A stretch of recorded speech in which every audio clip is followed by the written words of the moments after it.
ఒక వీడియో చాలా అంటే చాలా వైరల్ అయితుంది. ఏంటంటే 10వ తరగతి స్కూల్ విద్యార్థి టీచర్‌ని కడుపులో గుద్దిండని జెప్పేసి, అతని మీద చెయ్యేసుకొని దాడి చేసిండని జెప్పేసి ఒక వీడియో అయితే మస్తు వైరల్ అయితుంది. అసలు ఆంధ్రప్రదేశ్‌లోని ఎన్టీఆర్ జిల్లాలో ఈ వీరవల్లి జిల్లా పరిషత్తు స్కూల్ ఉంది గదా! పోరగాళ్ళిద్దరు కొట్టుకుంటున్నారు. ఫోన్ ఆపే ప్రయత్నంలో ఈ సారు వాళ్ళ స్కూల్ టీచర్ వచ్చినంట. ఆపే ప్రయత్నంలో మాట మాట పెరిగిందంట. నువ్వెంత నేనంత ఇగ ఉంటాయి గదా! ఏదో మాట మాట పెరిగిందంట. ఈ పోరనికి మరి అంత బలుపేందో అంతేందో తెలవదు గానీ, మాట్లాడుతుంటేనే పక్కన టీచర్స్ ఉన్నారు, స్కూల్ పిల్లలున్నారు, క్లాస్‌మేట్స్ ఉన్నారు. వాళ్ళందరి ముందల పరిగెత్తుకుంటూ వచ్చి ఆ పెద్దాయన టీచర్‌ని కడుపులో గుద్దిండు గట్టిగా.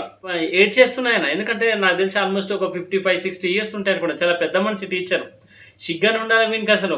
ఈడు ఏం చదువుతున్నాడు? వీడు ఇప్పుడేంత రౌడీయిజంలాగా ఇట్లా చేస్తే ఇలాంటోడు రేపు తల్లిదండ్రులకు బోవ పెడతాడా? ఇలాంటోడు రేపు తల్లిదండ్రులు చెప్పిన మాటలు వింటాడా?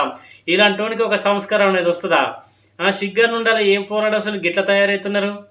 కొంచెమన్నా ఉండాలి గదా! చదువు ఇదేనా సంస్కారం నేర్పేది?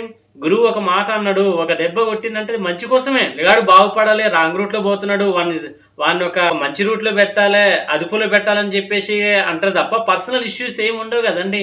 ఎంతమంది గురువులను గౌరవించి, గురువులు చెప్పిన మాటలు విని, చదువుకొని గొప్ప గొప్ప రాష్ట్రాలను ఏలేటోళ్ళు ఎంతోమందున్నారు. ఈ రోజులలో పోరలు ఎట్లంటే అట్లా చెడిపోతున్నారు.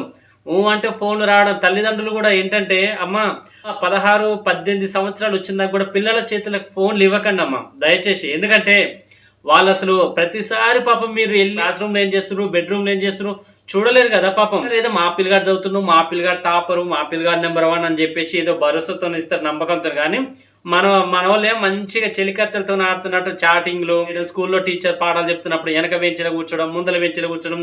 "అరేయ్! ఎక్కడ్రా సినిమాకెళ్దామా? పబ్‌జీ ఆడదామా?" అన్ని పనికిమాల చాటింగ్‌లు గివే ఉంటాయి. ఎవ్వడు సక్కగా చదువుతలేడు. అనవసరంగా ఈ ఫోన్‌లో వచ్చిన కాంచి గూడా చాలా వరకు చెడిపోతున్నారు. దయచేసి పేరెంట్స్ ఇది గూడా కొంచెం మనసులో పెట్టుకోండి. పిల్లలు బాగుపడాలనేటువంటి ఉద్దేశ్యంతోనే ఎవ్వరైనా ముందుకెళ్తారు.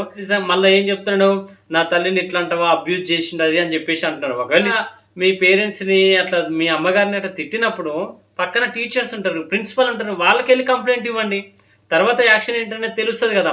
లేదంటే ఇంటికెళ్ళిన తర్వాత మీ పేరెంట్స్‌ని పట్టుకొనొచ్చి స్కూల్ ప్రిన్సిపల్ ముందర కూర్చోబెట్టండి. ఇగో గిట్ల గిట్ల తిడుతున్నారు సార్. ఇదేం సంస్కారం సార్ అని చెప్పేసానండి. అంతేగాని ఏందండి ఈ ఉగ్రవాదం దాడి ఏందో వచ్చి ఇగ పోటు మొగంలాగా ఏసుడు, గుద్దుడుగా ఈయనంత మొగాలు లేడని చెప్పేసి అనుకుంటుండేమో. అరేయ్!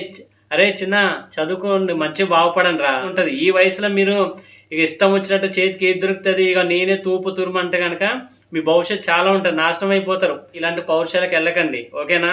అంతేకాకుండా ఈ రోజులలో చాలామంది మత్తు పదార్థాలకు అలవాటైతుర్రు. డ్రగ్స్ తీసుకోవడము, డ్రింక్స్ చేయడము, సిగరెట్ తాగడము, పోరీలతో వెళ్ళడము, గింత గింత లేరు, ఏలడంత లేడు. ఒక్కొక్కడు అరే నా గర్ల్ ఫ్రెండ్ కోసం ఏమన్నా చేయాలిరా, డార్లింగ్ ఎక్కడ? ఏంటి? ఇయన్నీ అనవసరం. సిల్లీ ఇయన్నీ ఏంటంటే టైం వేస్టు. ఇప్పుడేం తెలవదు భవిష్యత్తు. ఒక ఏజ్ వచ్చిన తర్వాత అప్పుడు తెలుస్తది. అరే! ఎంత టైం లాస్ అయినాము, ఎంత జీవితం నాశనం చేసుకున్నాం అనేది అప్పుడు తెలుస్తదనమాట. కానీ ఏదైనా ఇప్పుడు ఉన్నటువంటి సిట్యుయేషన్‌లో చాలా వరకు టీచర్స్ మీద గౌరవం అనేది లేదండి. చాలా వరకు. కొంతమంది విద్యార్థులు మంచి వాళ్ళున్నారు. బాగా చదువుకునే వాళ్ళు గూడా ఉన్నారు. రెస్పెక్ట్ ఇచ్చే వాళ్ళు గూడా ఉన్నారు. కానీ ఇలాంటి వాళ్ళ వల్ల గూడా ఏందంటే బ్యాడ్ నేమ్. స్కూల్ అందరికి బ్యాడ్ నేమ్ వస్తది. పేరెంట్స్‌కి బ్యాడ్ నేమ్ వస్తది. తల్లిదండ్రుల తర్వాత దైవం గురువులే కదా! సో, దేశాన్ని ఏలాలన్నా, ప్రపంచాన్ని ఏలాలన్నా చదువు, చదువు, చదువు. అదొక్కటి గుర్తుపెట్టుకోండి. తల్లిదండ్రులారా ఒక కంట పిల్లలను గూడా కనిపెట్టండి. ఇక తోటి టీచర్స్ గూడా, తోటి ఉపాధ్యాయులు గూడా అంటున్నారు. సో, ఈ బాబు మీద ఏదో ఒక యాక్షన్ అనేది ఉంటుంది. అసలు ఏం జరిగింది ఏంటనేది ఒక విచారణకు పిలుస్తామని చెప్పేసి అంటున్నారనమాట. Anyway thank you so much వింటున్న లిజనర్స్ అందరికీ. మరొక అప్డేట్స్‌తో మనం మళ్ళీ కలుద్దాం. బాయ్.